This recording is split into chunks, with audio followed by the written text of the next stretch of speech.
आपसे बोला था, रिक्वेस्ट करी थी एक बार पढ़ के आइएगा तो आपने व्यू शेयर करिएगा, SMIFS का क्या व्यू बन रहा है। आइनॉक्स इंडिया आज खुलने जा रहा है और मंडे को बंद होगा 18 दिसंबर को। 627 से 660 रुपए का प्राइस बैंड, 2 रुपए की फेस वैल्यू है। 1460 करोड़ रुपए जुटाने की योजना। क्रायोजेनिक प्रोडक्ट्स बनाने वाली कंपनी और लीडर है इस देश में और टॉप 10 प्लेयर्स ग्लोबली में से एक। लार्जली नहीं, पूरा का पूरा ऑफर फॉर सेल है।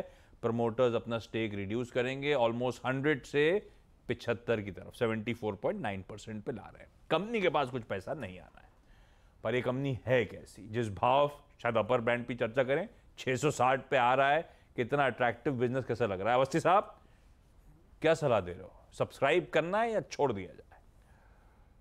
नहीं, हमारा मानना है कि सब्सक्राइब करना चाहिए। एक यूनिक बिजनेस मॉडल है और कंपनी की स्ट्रॉन्ग पोजीशनिंग है उसमें। मेरे हिसाब से run of the mill kind of business नहीं है कि कोई भी आके ये बिजनेस चालू कर ले। स्पेशलाइजेशन चाहिए क्रायोजेनिक टैंक्स बनाने के लिए। और जो एक अपसाइड फैक्टर है वो ये है कि एक तो इनकी कैपेसिटी यूटिलाइजेशन अभी कंपैरेटिवली कम है, करीब 65-70% के आसपास है।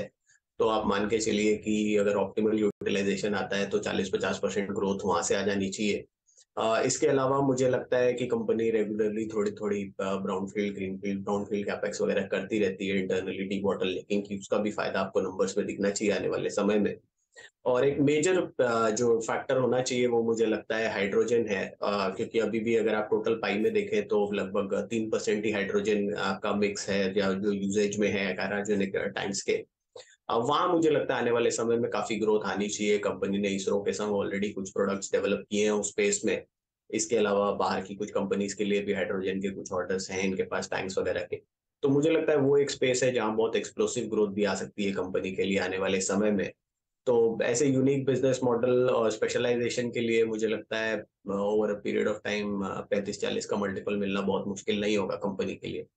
तो और अर्निंग्स में भी स्कोप है कि आप यहाँ से एटलीस्ट 40-50% की अपसाइड देखें अगले 2-3 सालों में। और हाइड्रोजन की एक्सेप्टेंस एक लॉन्ग टर्म ट्रिगर होगी जैसे जैसे आती है, और मुझे लगता है हाइड्रोजन एज अ फ्यूल काफी प्रॉमिस होल्ड करता है। तो आइनॉक्स मेरे हिसाब से सब्सक्राइब करना चाहिए। लॉन्ग टर्म में काफी बढ़िया रिटर्न्स एक्यूमुलेट होने चाहिए और एक डिसेंट कंपनी है लॉन्ग टर्म ट्रैक रिकॉर्ड में इन्वेस्ट करने के। इंटरेस्टिंग, कोई लिस्टेड पीयर नहीं।